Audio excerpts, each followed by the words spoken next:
Hello, boys and girls. It is Thursday, March 3rd or 4th, sorry, March 4th. And this is our reading lesson for today. All right, so yesterday we read Vulture View and we talked about how vultures survive. The main idea was how vultures survive.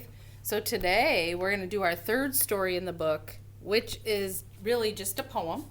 So before we read it, let's talk a little bit about poems and something that authors use in poems to make them fun and interesting. Okay, authors sometimes use what is called a sensory word. Sensory. Think about that word, sensory. We have 5 senses. Can you think of what our 5 senses are? I'll give you one of them. Sight.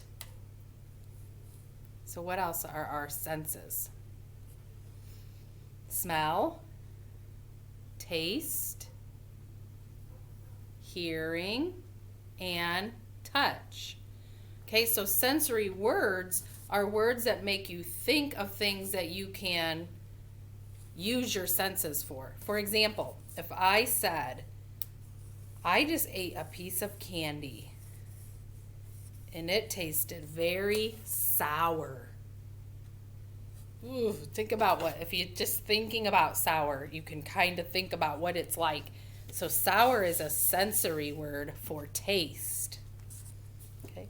What if we said, those flowers that are blooming are beautiful. Beautiful is a sensory word for sight. Hearing. If we say, I heard a loud is a sensory word, boom, and boom is a sensory word. I heard a loud boom. That's something we can hear and we can think about that. Makes us feel what the author is talking about. And then to feel like something could be fluffy or rough or scratchy. Those are sensory words too.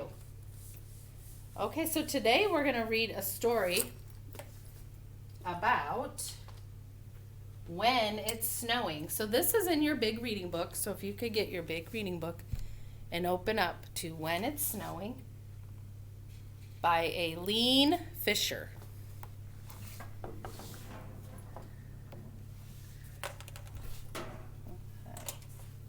And this is poetry, so the genre is poetry.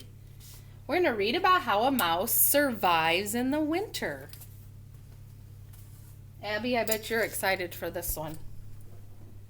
Okay, so you can see the little mouse down under the ground and what he already has in there with him. He has stored some food for the winter, hasn't he? Or she? All right, so we're going to read about how a mouse survives winter. Let me turn up my volume.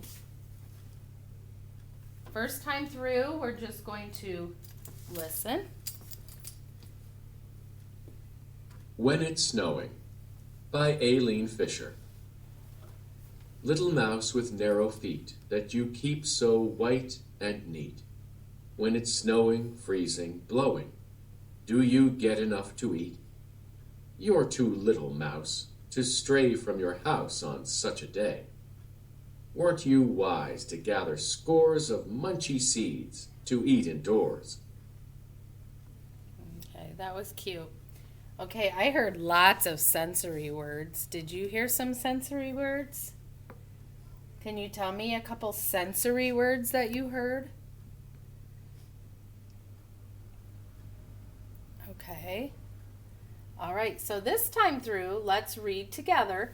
He was careful to pause at the commas and at the end punctuation marks and to use voice and expression. All right, so it is called, ready? When It's Snowing by Aileen Fisher. Little mouse with narrow feet that you keep so white and neat. When it's snowing, freezing, blowing, do you get enough to eat? You're too little mouse to stray from your house on such a day. Weren't you wise to gather scores of munchy seeds to eat indoors? Okay, so narrow feet. Narrow is a sensory word. What does narrow mean? Picture little mice feet. Narrow means what?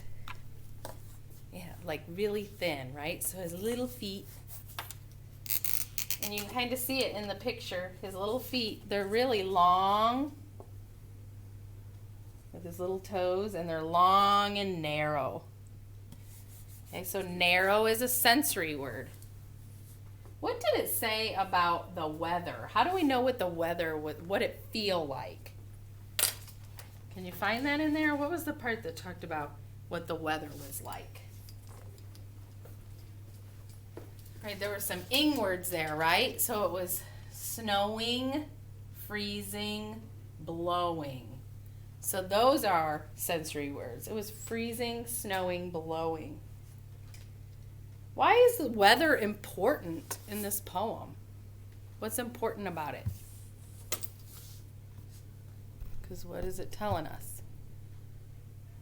Right, about how the little mouse survives when it's cold. And he was wise to gather scores. Scores means a lot, right? Scores of munchy seeds. So what is our sensory word there? Munchy. That's a taste, a sensory for taste. Munchy. Seeds to eat indoors. Okay, and then also, and a couple more sensory words were white and neat. Talking about his little feet. He keeps his little feet clean. Okay, I want you to pause me and I want you to read that to yourself one more time.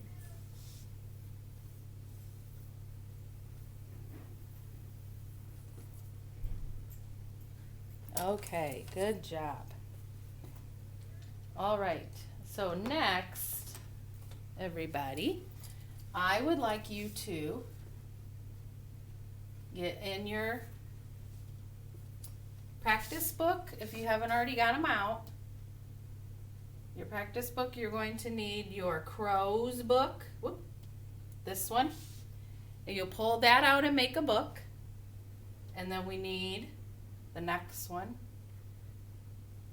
The next two. You're going to get the next two out. Okay, so go ahead and pause me. You're going to get 3 pages total. So you're going to get, I'll show you out of this book, your Crows, and make your book. This one, and this one. So tear out all 3 of those, and then after you tear them out, make your book, and I want you to go ahead and read Crows before you unpause me. Okay.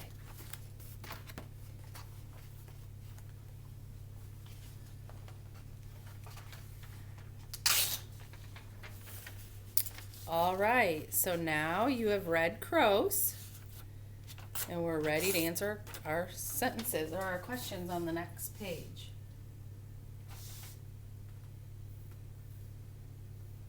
All right, so we read Crows, and we're going to answer the questions. Key details tell you more about the main idea.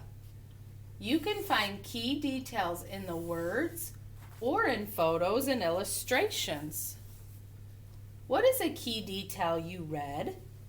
So I want you to look at your book and decide what is one key detail. What was something you learned about crows that you think is pretty important?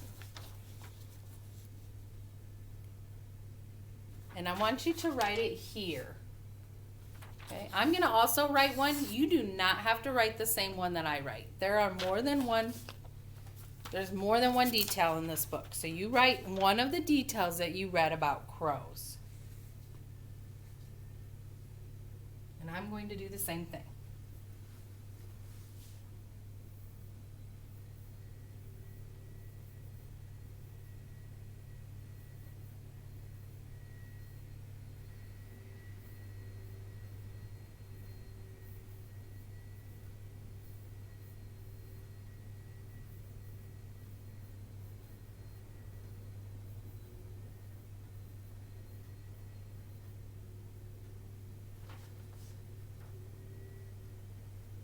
you need to pause me, you can pause me. Okay, I wrote, for my detail, crows use sticks to make nests. That was one of the pages talked about them making nests and using sticks, and they leave the top part open. Okay, you might have a different detail. Go ahead and read me your detail. Some of you have the same detail as me. Okay, let's see. Number 2 says, what is one more key detail? Okay, so we're going to write something else that we read about crows. You can do the same as me, or you can do your own. I am going to put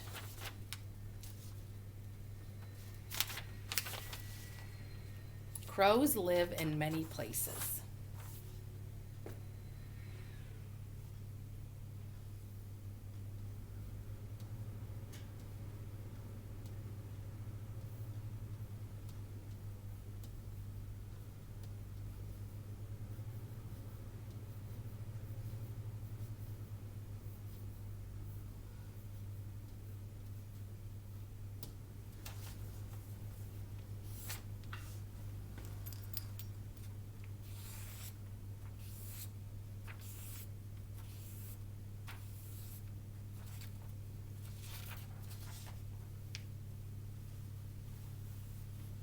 Did any of you write about what crows eat? Because that was another important detail, right? That crows just eat what they find, and it can be ants, crops, bugs, eggs, fish. They pretty much eat anything they can find.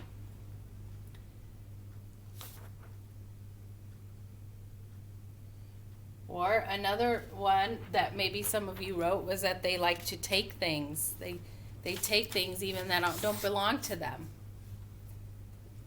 They're brave and bold, and they just take whatever they want. Those are all key details. Okay, so now let's see if we can figure out the main idea then. The main idea of a selection, this is a selection, the story, is what it's mainly about. So what is the main idea of this story? What's it all about? Crows. Crows, it's all about crows. It's all about crows and how they live, right? So let's say it's all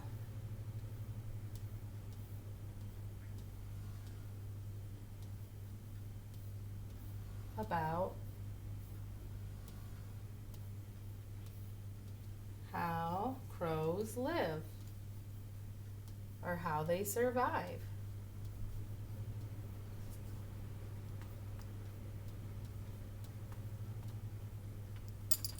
It's all about how crows live.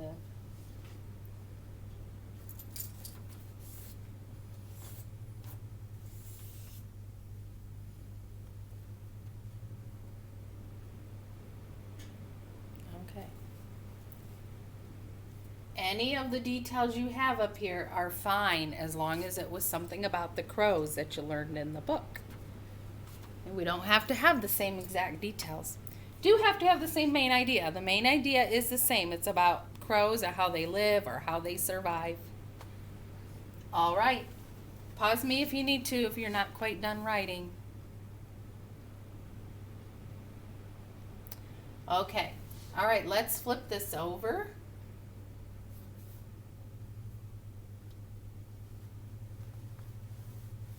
Categories. I always think of that. Categories. Thinking of. Names of. Colors.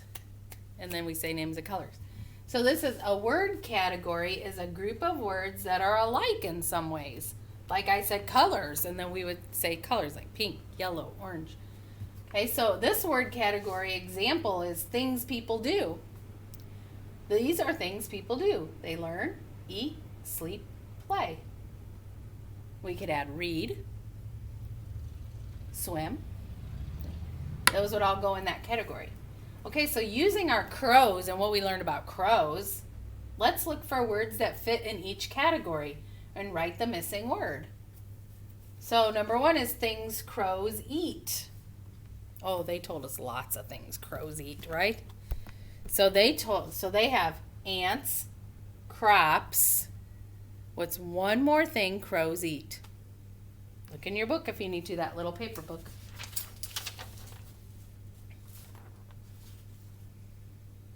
Okay, right. Bugs, eggs, fish. You can write any of those on here. I'm going to put eggs. Oops.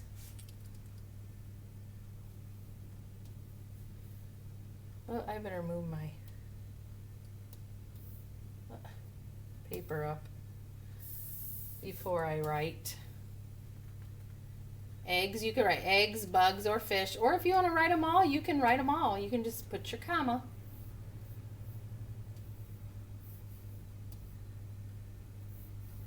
I'm going to run out of room. Okay. Things crows do. Oh, they have make nests, eat. What's something else they do? They make nests, they eat. Let's look at the back page. They take things. So what's a word we could use for that? They take things that don't belong to them. They steal. Yes. And that has an EA in it.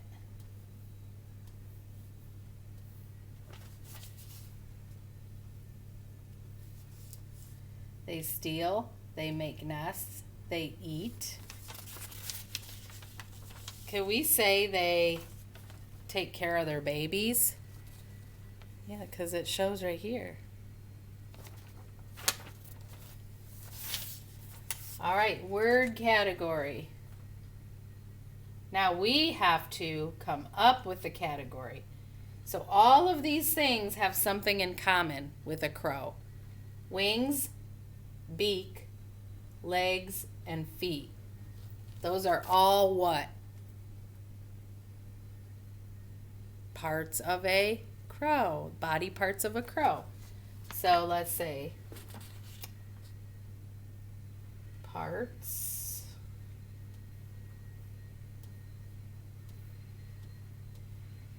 of a crow. Parts of a crow. Can we say feathers too? Feathers would go with these words, wouldn't they? Because feathers are parts of a crow.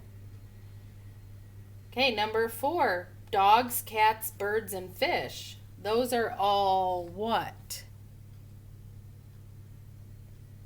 They're animals. What else could they also be? Pets. Yes, pets. They are all pets. They're not the only pets. We can add more to it, right? Abby, what would you add to it? Rats. Okay, you can add to that too. Pets. So categories and then words that belong. And then category here and words that belong. All right, good job. All right, let's look at that next page because that is going to be for last. So you're going to do that on your own after we do the back, okay? So let's go to the next one. Just flip it over. All right, so the other day on the video, I talked to you about open syllables. So we use the word, I believe, locate. Locate. And the syllables are here. Locate. This one right here, because it ends with the O, is an open syllable. It ends with the vowel, with one vowel, and the vowel says its name. Low, and then Kate, because it has a magic E. This is an open syllable. An open syllable is a syllable that ends in a vowel, and it has a long vowel sound. Robot. The ro is the long open syllable. Hotel. Ho is the open syllable.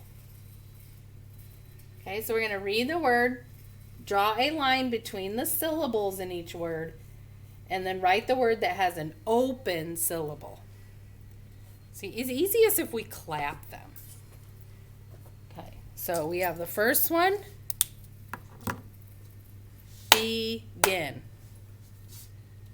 Begin. So we have to divide it between the E and the G. Begin. And picnic. Picnic. Between the C and the N. Okay, which one has an open syllable? Which one of these word parts ends with a vowel that says its name? B. Right, B. So it's begin. That's our open syllable word. Begin. Okay, the next one. Inside. Inside. Right between the N and the S. Inside. And silent. Between the I and the L. Silent. Which one has an open syllable? It has a vowel at the end and it says its name. Sigh. So silent.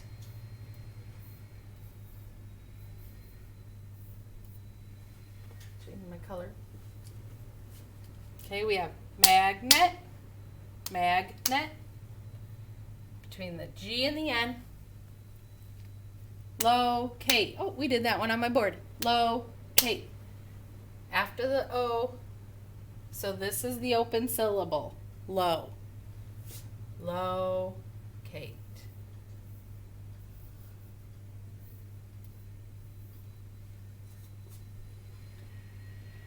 Retell. Retell. Retell. After the E, before the T. Escape. Escape.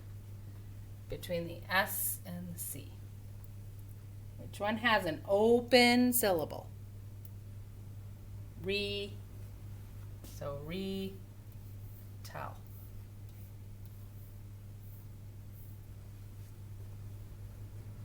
Sunset. Sunset. Sunset. Between the N and the S. Beneath. Beneath. E and the N. That's your open syllable, right? B. So beneath.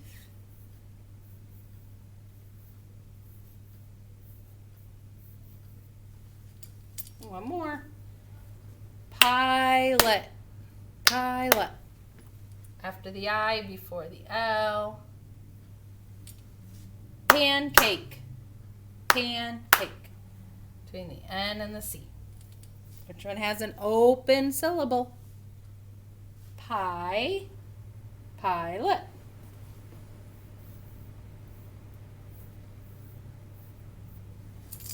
We do those and we learn about those to help us when we come to words we don't know. It helps us to know sometimes how to sound words out.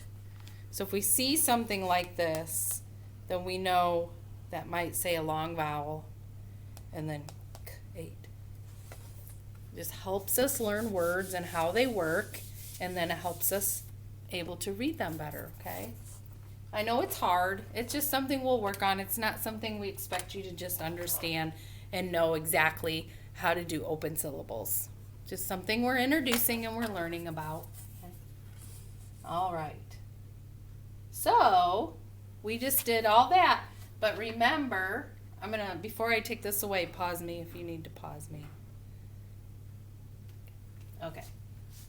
I'm going to take that away now. So, when you go, finish this side for me. Use the words in the box to complete the sentences. And we have long O words here. Fill them in. And you can send these to your teacher. All right. Okay, so we read our poem about the winter and the mouse. We read our crow story and answered our questions. And we did our open syllables and long O's. Good job. Very good job today. That was a long one. Okay, and then tomorrow, I think your teacher will either Zoom with you or they'll explain to you on Seesaw what to do. There will not be a reading video tomorrow, okay? I will be Zooming with you, Abby, today and tomorrow. Okay? All right, boys and girls, have a great day. See you later.